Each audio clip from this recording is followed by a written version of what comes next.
നമസ്കാരം. കേരളത്തിലെ എല്ലാ പഞ്ചായത്തിലെയും പ്രസിഡന്റുമാർ അവരുടെ ഭരണകാലയളവിൽ നടപ്പിലാക്കിയ വികസന പ്രവർത്തനങ്ങൾ പങ്കുവയ്ക്കുകയാണ് കേരള വിഷൻ ന്യൂസിന്റെ എന്റെ പഞ്ചായത്തിലൂടെ. ഇന്ന് നമ്മളോടൊപ്പം അതിഥികളായി ചേരുന്നത് കോട്ടയം ജില്ലയിലെ വെച്ചൂർ പഞ്ചായത്ത് പ്രസിഡന്റ് KR ശൈലകുമാർ, കോഴിക്കോട് ജില്ലയിലെ കായണ്ണ പഞ്ചായത്ത് പ്രസിഡന്റ് CK ശശി എന്നിവരാണ്. എല്ലാവർക്കും എന്റെ പഞ്ചായത്തിലേക്ക് സ്വാഗതം.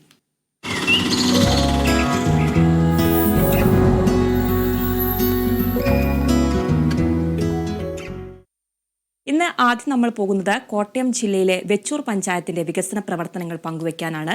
പ്രസിഡന്റ് ശൈലകുമാറുണ്ട്. നമസ്കാരം ശ്രീ ശൈലകുമാർ. നമസ്കാരം. വെച്ചൂർ ഗ്രാമപഞ്ചായത്തിന്റെ ഭൂപ്രകൃതി ജലാശയത്താൽ ചുറ്റപ്പെട്ട ഒരു പ്രദേശമാണ്. കൂടാതെ കാർഷിക മേഖല കൂടിയാണ്. ഭവന നിർമ്മാണം, മാലിന്യ സംസ്കരണം, ലഹരിവിരുദ്ധ പദ്ധതികളിലൊക്കെയാണ് ഊന്നൽ നൽകുന്ന വികസന പ്രവർത്തനങ്ങളാണ് പഞ്ചായത്ത് നടപ്പിലാക്കുന്നത്. ലഹരി ഉപയോഗവും അക്രമണവും ഒക്കെ ദിനംപ്രതി വർദ്ധിച്ചുകൊണ്ടിരിക്കുന്ന ഒരു കാലഘട്ടമാണ്. ലഹരിവിരുദ്ധ പദ്ധതികൾ എത്രത്തോളമാണ് ഗ്രാമപഞ്ചായത്തിൽ നടപ്പിലാക്കി വരുന്നത്? നമ്മുടെ സ്കൂൾ കേന്ദ്രീകരിച്ച് ലഹരിവിരുദ്ധ പ്രവർത്തനങ്ങൾക്ക് ഒരു നിയന്ത്രണ ഏർപ്പെടുത്തുന്നതിലേക്ക് പോലീസ്, എക്സൈസ്, സാമൂഹിക സംഘടനകൾ, സാംസ്കാരിക സംഘടനകൾ, സ്കൂളിലെ PTA കമ്മിറ്റികൾ, പൊതുജനങ്ങളുടെ പങ്കാളിത്തം കൂടി നമ്മൾ നിയന്ത്രണം ഏർപ്പെടുന്ന തരത്തിലേക്ക് ഒട്ടനവധി മീറ്റിങ്ങുകളും ബോധവൽക്കരണ പരിപാടി നടത്തി വരുന്നു. ഈ കഴിഞ്ഞ ദിവസം 23-ാം തീയതി ബഹുമാന്യനായ ഹൈക്കോടതി ജഡ്ജി N നഗരേഷ് അവറുകൾ ഈ ലഹരി വിരുദ്ധ പ്രവർത്തനം അതുപോലെ തന്നെ മാലിന്യ സംസ്കരണവുമായി ബന്ധപ്പെട്ട വിഷയങ്ങളിലെ വലിയൊരു അവബോധം ഉണ്ടാക്കുന്ന തരത്തിലേക്ക് ഒരു വീട്ടിൽ നിന്ന് ഒരാളെ പങ്കെടുപ്പിച്ചുകൊണ്ട് വിപുലമായ പരിപാടി രാവിലെ 9 മുതൽ വൈകുന്നേരം 4:30 വരെ നടത്തുകയുണ്ടായി. അതിനൊക്കെ നമ്മൾക്ക് ഒരു പരിധിവരെയൊക്കെ ഇതിൽ നിയന്ത്രണം ഏർപ്പെടുത്താൻ സാധിച്ച് മുന്നോട്ട് പോകാൻ സാധിക്കുന്നുണ്ട്. തീർച്ചയായിട്ടും. അതുപോലെ തന്നെ ഒരു കാർഷിക മേഖലയാണ് വെച്ചൂർ ഗ്രാമപഞ്ചായത്ത് എന്ന് പറയുന്നത്. വെച്ചൂർ പഞ്ചായത്തിൽ 12 ഓരുമുട്ട് പൂർത്തിയായിട്ടുണ്ട്. എന്താണ് ഈ ഓരുമുട്ട് പദ്ധതി? ഓരുമുട്ടുകൾ വേലിയേറ്റ സമയത്ത് ഉപ്പുവെള്ളം കയറാതിരിക്കാൻ വേണ്ടിയാണ് ഓരുമുട്ടുകൾ പൂർത്തീകരിക്കുന്നത്. സാധാരണഗതിയിൽ നമ്മൾ കൃഷി ഇറക്കുമ്പോൾ ഓരുമുട്ട് കിട്ടില്ല എങ്കിൽ ആ ഉപ്പുവെള്ളം കയറി നമ്മുടെ കൃഷി നശിക്കുന്ന ഒരു സാഹചര്യം നിലനിൽക്കും. അതുകൊണ്ട് ഒരു വെള്ളം കയറാൻ സാഹചര്യമുള്ള ഇടങ്ങളിലൊക്കെ അത് ഓരുമുട്ടിട്ട് വെള്ളത്തിന്റെ ഗതി നിയന്ത്രിക്കുന്നതാണ് ഓരുമുട്ട് ഇടുന്ന പദ്ധതിയായിട്ട് ബന്ധപ്പെട്ട് പറയാം. തീർച്ചയായിട്ടും. വെച്ചൂർ ഗ്രാമപഞ്ചായത്തിന്റെ ആരോഗ്യ മേഖലയിലുള്ള ഒരു ഇടപെടൽ എത്രത്തോളമാണ് ഉണ്ടായിട്ടുള്ളത്? ആരോഗ്യ മേഖലയായിട്ട് ബന്ധപ്പെട്ട് നമുക്ക് ഇവിടെയാണ് CHC ഉണ്ട്. ഒരു ബന്ധപ്പെട്ട് പാലിയേറ്റീവുമായി ബന്ധപ്പെട്ട വിഷയങ്ങളും അതുപോലെ തന്നെ വാർദ്ധക്യ സഹജമായ ആൾക്കാർക്ക്, ക്യാൻസർ പേഷ്യന്റ് ഇവരുടെയൊക്കെ വീടുകളിൽ പോയി പാലിയേറ്റീവ് പ്രവർത്തനം നടത്തുന്നതിലും അതുപോലെ തന്നെ അവർക്ക് ആവശ്യമായ മരുന്ന് മറ്റു സാധനം കൊടുക്കുന്നതിലൊക്കെ ഇടപെടൽ നടത്താൻ പഞ്ചായത്തിനാവുന്നുണ്ട്. ഫണ്ടുകൾ വകയിരുത്താറുണ്ട് നമ്മൾ. തീർച്ചയായിട്ടും. 2022-2023 വർഷത്തിൽ ജില്ലാ തലത്തിൽ മികച്ച പഞ്ചായത്തിനുള്ള 2ാം സ്ഥാനം ലഭിച്ച ഒരു പഞ്ചായത്ത് കൂടിയാണ് വെച്ചൂർ ഗ്രാമപഞ്ചായത്ത്. എങ്ങനെയാണ് ആ നേട്ടത്തിലേക്ക് എത്തിയത്? ആ നേട്ടത്തിൽ നമുക്ക് നമ്മൾ ഏറ്റെടുത്ത പ്രവർത്തനങ്ങളൊക്കെ പൂർത്തീകരിക്കാൻ സാധിക്കുകയും 100% ഫണ്ട് ചെലവഴിച്ചുകൊണ്ട് ജില്ലാ തലത്തിൽ 2ാം സ്ഥാനവും സംസ്ഥാന തലത്തിൽ 17ാം സ്ഥാനം നമുക്ക് ലഭിക്കുകയുണ്ടായി. പെൻഡിംഗ് ആണെന്ന എല്ലാ വർക്കുകളും ഏറ്റെടുത്ത് ഗ്രാമീണ റോഡുകളിലെ വർക്ക് ഉൾപ്പെടെയുള്ളത് ഏറ്റെടുത്തുകൊണ്ട് നമുക്ക് പൂർത്തീകരിക്കാൻ സാധിച്ചു. നികുതി പിരിവ് 100% പൂർത്തീകരിക്കാൻ സാധിച്ചു. മുന്നോട്ട് പോകാൻ സാധിച്ചിട്ടുണ്ട്. അതിൽ നിന്നൊക്കെയാണ് നമുക്ക് പഞ്ചായത്തിന് ബഹുമതി കിട്ടാൻ ഇടയായത്.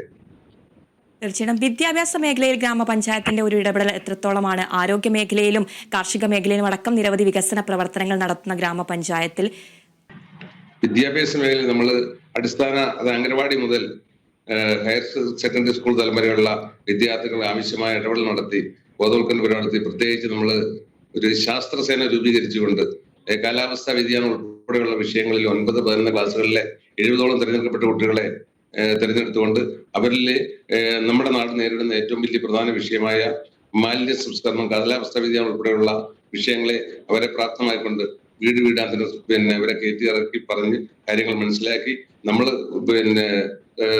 ശ്രദ്ധിക്കേണ്ട കാര്യങ്ങളെ കുറിച്ച് അവബോധം വളർത്തി നമ്മുടെ കാലാവസ്ഥാ വ്യതിയാനം അതുപോലെ തന്നെ മാലിന്യ സംസ്കരണമുള്ള വിഷയങ്ങളിൽ അതുപോലെ തന്നെ നമ്മുടെ കുട്ടികളിലെ ലഹരി ഉപയോഗം കുറയ്ക്കുന്ന തരത്തിൽ ഇടപെടൽ നടത്താൻ ശാസ്ത്രജ്ഞരായിട്ടുണ്ട്. അങ്ങനെ ഒട്ടനവധി ഇടപെടൽ നടത്താൻ നമുക്കായിട്ടുണ്ട്. തീർച്ചയായിട്ടും. മാലിന്യ സംസ്കരണ രംഗത്ത് പഞ്ചായത്തിന്റെ എന്തൊക്കെ പദ്ധതികളാണ്, വികസന പദ്ധതികളാണ് നടപ്പിലാക്കുന്നത്? മാലിന്യ സംസ്കരണത്തിൽ പ്രത്യേകിച്ച് നമ്മുടെ ഹരിതകർമ്മ സേനയുടെ നമുക്ക് 13 വാർഡുകളാണ് ഉള്ളത്. പടിഞ്ഞാറ് വശം വേമ്പനാട്ട് കായലും കിഴക്കുവശത്ത് പാടശേഖരവുമാണ്. ജലാശയത്താൽ ചുറ്റപ്പെടുന്ന ഒരു പഞ്ചായത്താണ്. ഈ 13 വാർഡിൽ 26 ഹരിതകർമ്മ സേനയുടെ പ്രവർത്തനങ്ങൾ നമ്മൾ ഊർജിതമാക്കിയിട്ടുണ്ട്. ആവശ്യമായ മിനി MCകൾ എല്ലാ വാർഡിലും സ്ഥാപിച്ചിട്ടുണ്ട്. അതുപോലെ തന്നെ മെയിൻ MCF 2000ഓളം സ്ക്വയർ ഫീറ്റ് വിസ്തൃതിയിലുള്ള ഒരു MCF സ്ഥാപിച്ച് ചെരുപ്പ്, ബാഗ്, കുട, പ്ലാസ്റ്റിക്, മറ്റ് സാധനങ്ങളൊക്കെ കളക്ട് ചെയ്ത് ക്ലീൻ കേരള കമ്പനിക്ക് അതുപോലെ തന്നെ വേസ്റ്റ് മാനേജ്മെന്റ് ടീമിനൊക്കെ കൊടുക്കാൻ നമുക്ക് സാധിച്ചിട്ടുണ്ട്. അതുപോലെ തന്നെ കോട്ടയം ജില്ലയിൽ തന്നെ ഏറ്റവും മികച്ച രീതിയിൽ പ്രവർത്തനം നടത്താൻ സാധിച്ചിരുന്നു. അതിന്റെ ഏറ്റവും ആദ്യം പ്രഖ്യാപനം നടത്തിയ ജില്ല പോലും കോട്ടയത്താണ്. ബഹുമാനായ ഹൈക്കോടതി ജഡ്ജി നഗരേഷാണ് അതിന്റെ ഉദ്ഘാടന കർമ്മം നിർവഹിച്ചത്. അതുപോലെ തന്നെ നമുക്ക് ഈ മാലിന്യ സംസ്കരണവുമായി ബന്ധപ്പെട്ട് സ്കൂൾ തലങ്ങളിൽ പിന്നെ പൊതുസ്ഥാപനങ്ങളിൽ ബയോബിൻ ഉൾപ്പെടെയുള്ള ആവശ്യമായ സാധനങ്ങൾ കൊടുക്കാൻ സാധിച്ചിട്ടുണ്ട്. മാലിന്യ സംസ്കരണത്തിന് വീടുകൾക്ക് ബക്കറ്റ് കമ്പോസ്റ്റ് ഉൾപ്പെടെയുള്ളത് 1000 പേർക്കോളം കൊടുക്കാൻ നമുക്ക് സാധിച്ചിട്ടുണ്ട്. തീർച്ചയായിട്ടും മാലിന്യ സംസ്കരണ രംഗത്തടക്കം നിരവധി വികസന പ്രവർത്തനങ്ങളാണ് ഹരിതകർമ്മ സേന അംഗങ്ങളെ ഉപയോഗിച്ചൊക്കെ നടത്തിവരുന്നത്. ടൂറിസം മേഖലയ്ക്ക് സാധ്യതയുള്ള ഒരു ഗ്രാമപഞ്ചായത്താണോ, പ്രദേശമാണോ? എങ്ങനെയാണ് ടൂറിസം സാധ്യതകൾ എങ്ങനെയാണ് പ്രയോജനപ്പെടുത്തുന്നത്? ടൂറിസത്തിന് സാധ്യതയുള്ളൊരു പഞ്ചായത്താണ് വെച്ചൂർ ഗ്രാമപഞ്ചായത്ത്. ലോക മാപ്പിൽ ഇടം പിടിച്ചിട്ടുള്ള കൊമരവുമായി ചേർന്ന് നടക്കുന്ന ഒരു പഞ്ചായത്താണ്. അതുപോലെ തന്നെ തണ്ണുർക്കം ബണ്ട് 3 റീച്ചുകളായി വളരെ ദൂരമുള്ള ഒരു ബണ്ടാണ് നിർമ്മിക്കപ്പെട്ടിട്ടുള്ളത്. അതിനോട് ചേർന്ന് നടക്കുന്ന ഒരു പഞ്ചായത്താണ്. ടൂറിസം സാധ്യത ഏറെയുണ്ട്. നമ്മളൊരു കവാടം നമ്മളൊരു പൂക്കൃഷി ഉൾപ്പെടെയുള്ള കാര്യങ്ങൾ ചെയ്ത് ഒരു എൻട്രൻസ് ഫോട്ടോഷൂട്ടിന് ക്രമീകരിക്കുന്നതിലേക്ക് ഇടപെടൽ നടത്തി വരികയാണ്. ഇറിഗേഷന്റെ സ്ഥലമായതുകൊണ്ട് അവരുടെ അനുമതി വേണ്ടി വരുന്നു. അതിനുള്ള ശ്രമം നടത്തുന്നു. അതുപോലെ തന്നെ ടൂറിസവുമായി ബന്ധപ്പെട്ട് സാമിക്കലിൽ 89 സ്ഥലം പഞ്ചായത്തിനുണ്ട്. അതിന്റെ DPR ഒക്കെ തയ്യാറാക്കി ടൂറിസത്തിന്റെ വെച്ചൂർ പഞ്ചായത്തിനെ ഉൾപ്പെടുത്തി നടപ്പിലാക്കുന്ന DPCക്കൊക്കെ സബ്മിറ്റ് ചെയ്യുന്നുള്ള ഒരു DPR തയ്യാറാക്കി വരുന്നു. നമ്മൾ തീർച്ചയായിട്ടും ടൂറിസത്തിന് ഒരു ഓപ്പണിംഗ് നടത്താൻ സാധിക്കുമെന്നാണ് നമ്മൾ ആഗ്രഹിക്കുന്നത്. അത് തീർച്ചയായിട്ടും നടപ്പിലാക്കുന്ന തരത്തിൽ ഇടപെടലുണ്ടാകും. തീർച്ചയായിട്ടും ജനങ്ങളുടെ അടിസ്ഥാന വികസനമാണ് ഈ ഭവന നിർമ്മാണം എന്ന് പറയുന്നത്. ഈ ലൈഫ് പദ്ധതിയും കുടിവെള്ള പദ്ധതികളൊക്കെ എങ്ങനെയാണ് പഞ്ചായത്തിൽ നടപ്പിലാക്കി വരുന്നത്? നമ്മുടെ പഞ്ചായത്തിലെ 13 വാർഡുകളിലെ മുഴുവൻ വീടുകൾക്കും ശുദ്ധജലം എത്തിക്കുന്നതിന് ജലജീവൻ മിഷൻ പദ്ധതിയോട് ശുദ്ധജലം എത്തിക്കുന്നതിന് നമുക്ക് സാധിച്ചിട്ടുണ്ട്. കൃത്യമായി നമ്മൾ ആഴ്ചയിൽ 2 തവണ വെള്ളം കൊടുക്കുന്നതിൽ ക്രമീകരിച്ചിട്ടുണ്ട്. ചില സമയങ്ങളിലൊക്കെ പവറിന്റെ ബ്രേക്ക് വരുന്ന മറ്റു വിഷയങ്ങൾ ഉണ്ടാകുമ്പോൾ ചില സമയങ്ങളിൽ വ്യത്യാസം വരുന്ന ഒഴിച്ചാൽ കൃത്യമായി ഇപ്പൊ ശുദ്ധജലം എത്തിക്കുന്ന തരത്തിലേക്ക് പഞ്ചായത്ത് ഇടപെടുന്നുണ്ട്. വാട്ടർ അതോറിറ്റിയുടെ സഹകരണത്തോടെ നമുക്ക് കൊടുക്കാൻ സാധിക്കുന്നുണ്ട്. 100% പൂർത്തീകരിച്ച പഞ്ചായത്ത് വെച്ചൂർ പഞ്ചായത്ത് ആദ്യം തന്നെ. ഭവനനിർമ്മാണവുമായിട്ട് ബന്ധപ്പെട്ട് പറയുകയാണെങ്കിൽ വെച്ചൂർ പഞ്ചായത്തിൽ 251 വീടുകൾക്ക് അപേക്ഷയാണ് കിട്ടിയിരുന്നത്. അതിൽ 116 പേര് പല ഏജൻസികൾ മുഖാന്തരം അതുപോലെ തന്നെ സ്വന്തമായൊക്കെ വീട് വെച്ച് ഒഴിച്ചാൽ 135 പേർക്കും നമുക്ക് പൂർണ്ണമായി ഭവനം കൊടുക്കാൻ സാധിച്ചിട്ടുണ്ട്. ഏതാണ്ട് അതിന്റെ പൂർത്തീകരണത്തിൽ എത്തി നിൽക്കുകയാണ്. ഇനിയും അപേക്ഷകൾ വന്നാൽ കൊടുക്കാൻ തയ്യാറായിട്ടാണ് പഞ്ചായത്ത് പദ്ധതിയിലൊക്കെ ഫണ്ട് വെച്ചിട്ടുള്ളത്.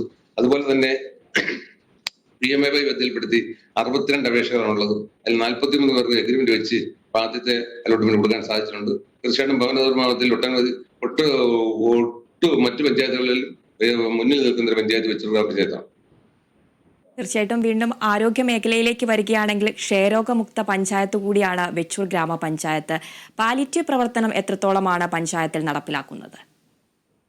പാലിയേറ്റീവ് പ്രവർത്തനം കൃത്യമായി നടത്താൻ നമ്മൾ വാഹനം ഏർപ്പാട് ചെയ്ത് കൊടുത്തിട്ടുണ്ട്. CSCക്ക് അതുപോലെ തന്നെ ഒരു നഴ്സിനുണ്ട്. അതുപോലെ ആവശ്യമായി വന്നാൽ നമ്മുടെ കുടുംബശ്രീയുടെ ആരോഗ്യ വാർഡുകൾ ഉൾപ്പെടെയുള്ള ഒരു വീടുകളിൽ പോയി ആഴ്ചയിൽ ഒരു തവണയെങ്കിലും പരിശോധിക്കുകയും അതുപോലെ പ്രത്യേകിച്ച് കിടപ്പ് രോഗികൾക്കുള്ള പരിചരണത്തിന് പൂർണ്ണമായി ഫണ്ട് വിനിയോഗിച്ചുകൊണ്ട് ആവശ്യമായ എല്ലാ ക്രമീകരണങ്ങളും ചെയ്തു പോകുന്ന ഒരു പഞ്ചായത്താണ് വെച്ചൂർ പഞ്ചായത്ത്. തീർച്ചയായിട്ടും വയോജനങ്ങൾക്കും ഭിന്നശേഷിക്കാർക്കുമുള്ള വികസന പദ്ധതികൾ എത്രത്തോളമാണ് പഞ്ചായത്തിൽ നടപ്പിലാക്കുന്നത്? വയോജനങ്ങൾക്ക് ആവശ്യമായ അവർക്ക് വാർദ്ധക്യ സഹജമായ ആൾക്കാർക്കൊക്കെ കിടക്കാൻ സൗകര്യമില്ലാത്തവർക്ക് കട്ടില് വിതരണം ചെയ്യുന്നു. അതുപോലെ തന്നെ അവർ വയോജന ഉത്സവം നടത്തുന്നു. ഭിന്നശേഷി കുട്ടികളുടെ ഉത്സവം നടത്തുന്നു. അതുപോലെ അവർക്ക് ആവശ്യമായ സഹായ ഉപകരണങ്ങൾ വിതരണം ചെയ്യുന്നു. ഈ കഴിഞ്ഞ ദിവസം നമ്മൾ ഭിന്നശേഷി കലോത്സവം അതുപോലെ വയോജന ഉത്സവം നടത്തിയിരുന്നു. ഈ തുടർന്നുള്ള പദ്ധതിയിൽ നമ്മൾ വയോജനങ്ങൾക്ക് ഒരു ടൂർ പ്രോഗ്രാം അറേഞ്ച് ചെയ്യുന്നുണ്ട്. അവർക്ക് ആഗ്രഹമുള്ളവരെ നമ്മൾ ജല, വ്യോമ അതുപോലെ തന്നെ റോഡ് മാർഗമുള്ളൊരു ടൂർ അറേഞ്ച് ചെയ്ത് അവരെ കൊണ്ടുപോകുന്നതിനുള്ള ക്രമീകരണങ്ങൾ ചെയ്തു വരുന്നു. തീർച്ചയായിട്ടും നിരവധി മേഖലയിൽ മികച്ച പ്രവർത്തനം തന്നെയാണ് വെച്ചൂർ ഗ്രാമപഞ്ചായത്ത് നടപ്പിലാക്കി വരുന്നത്. സ്ത്രീ ശാക്തീകരണ രംഗത്തെ ഗ്രാമപഞ്ചായത്തിന്റെ ഒരു ഇടപെടൽ എങ്ങനെയാണ്? കുടുംബശ്രീ, സ്വയം തൊഴിൽ സംരംഭങ്ങളൊക്കെ സ്ത്രീകൾക്ക് സംഘടിപ്പിക്കുന്നുണ്ടോ? കുടുംബശ്രീ പ്രവർത്തകർക്ക് ആവശ്യമായ അവർക്ക് സ്വയം തൊഴിൽ കണ്ടെത്തുന്നതിനുള്ള പ്രൊജക്ടുകൾ വെക്കാറുണ്ട്. അതുപോലെ തന്നെ JLG ഗ്രൂപ്പുകൾ കൃഷിയുമായി ബന്ധപ്പെട്ട് അവർക്ക് ഒട്ടനവധി ആനുകൂല്യങ്ങൾ നമ്മൾ കൊടുക്കാറുണ്ട്. ഹരിതഗ്രാമ പദ്ധതിയിലൂടെ ആവശ്യമായ മുഴുവൻ പേർക്കും വിത്തും തൈകളും വിതരണം ചെയ്തുകൊണ്ട് അവരുടെ ഉൽപ്പാദിപ്പിക്കുന്ന ഉൽപ്പന്നങ്ങൾക്ക് പൊതുമാർക്കറ്റിൽ ഇടപെടൽ നടത്തുന്നതിന് കുടുംബശ്രീ പ്രസ്ഥാനത്തോട് ചേർന്ന് നിന്നുകൊണ്ട് അവർക്ക് പൊതു ചന്തകൾ സ്ഥാപിച്ചുകൊണ്ട് വിതരണം നടത്താറുണ്ട്. അവരുടെ ഉപജീവനത്തിന് വേണ്ടി തഴപ്പായ ഉൾപ്പെടെയുള്ള കാര്യങ്ങൾക്ക് അതുപോലെ തന്നെ കയർവിത്ത് ഉൾപ്പെടെയുള്ള കാര്യങ്ങൾക്കൊക്കെ നമുക്ക് ആനുകൂല്യം വെച്ച് കൊടുക്കാറുണ്ട്.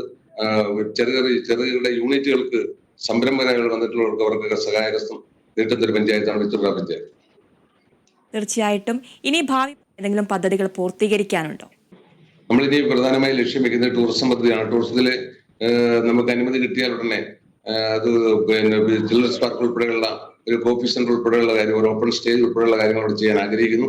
അതുപോലെ തന്നെ ഞാൻ നേരത്തെ പറഞ്ഞ പോലെ തണ്ണീർക്കുമായും ആലപ്പുഴ ജില്ലയും വെച്ചൂർ കോട്ടയം ജില്ലയുമായി ചേരുന്ന ഒരു പ്രധാന കവാടമാണ് തണ്ണീർക്കം മണ്ണുമായിട്ട് ചേർന്ന സ്ഥലം. അവിടെ നമ്മൾ 2 ഏക്കറോളം സ്ഥലം ഇറിഗേഷനോട് ആവശ്യപ്പെട്ടിട്ടുണ്ട്. അവര് ഇവിടെ നമുക്കൊരു വലിയൊരു പൂന്തോട്ടം നിർമ്മിച്ചുകൊണ്ട് ഫോട്ടോഷൂട്ടിന് ഉൾപ്പെടെയുള്ള ക്രമീകരണം ചെയ്യാൻ നമ്മൾ ആഗ്രഹിക്കുന്നു. അത്തരത്തിൽ അനുമതി കിട്ടിയാൽ ഉടനെ അത് ഓപ്പൺ ചെയ്യുന്നതായിരിക്കും. അതുപോലെ തന്നെ പഞ്ചായത്ത് ഓഫീസിന്റെ ഒരു വലിയ കെട്ടിടം, ഒരു ഷോപ്പിംഗ് കോംപ്ലക്സ് ഉൾപ്പെടെ കെട്ടിടം പണിയുന്നതിന് ആഗ്രഹിക്കുന്നുണ്ട്. അതിനുള്ള പ്രൊജക്ടുകൾ തയ്യാറാക്കുന്ന ശ്രമത്തിലാണ് ഗ്രാമപഞ്ചായത്ത് ഇപ്പോൾ. തീർച്ചയായിട്ടും നിരവധി വികസന പ്രവർത്തനങ്ങൾ തന്നെയാണ് വെച്ചൂർ ഗ്രാമപഞ്ചായത്ത് മുന്നോട്ട് വയ്ക്കുന്നത്. ഈ പിന്നോക്ക വിഭാഗത്തിലുള്ള ആളുകൾക്കുള്ള, കുട്ടികൾക്കുള്ള വികസന പദ്ധതികൾ എത്രത്തോളമാണ് ഗ്രാമപഞ്ചായത്ത് ഇടപെട്ട് നടപ്പിലാക്കി വരുന്നത്?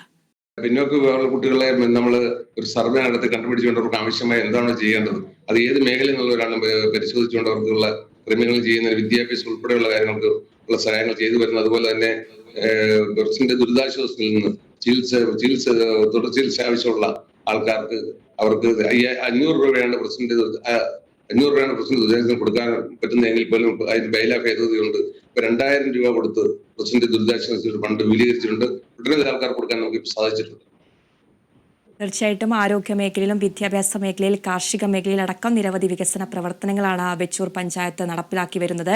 കോട്ടയം ജില്ലയിലെ വെച്ചൂർ പഞ്ചായത്തിന്റെ വികസന പ്രവർത്തനങ്ങളാണ് പഞ്ചായത്ത് പ്രസിഡന്റ് പങ്കുവച്ചത്. എല്ലാ ഭാവി വികസന പ്രവർത്തനങ്ങളും യാഥാർത്ഥ്യമാകട്ടെ എന്ന് ആശംസിക്കുന്നു. നന്ദി ശ്രീ ശൈലകുമാർ.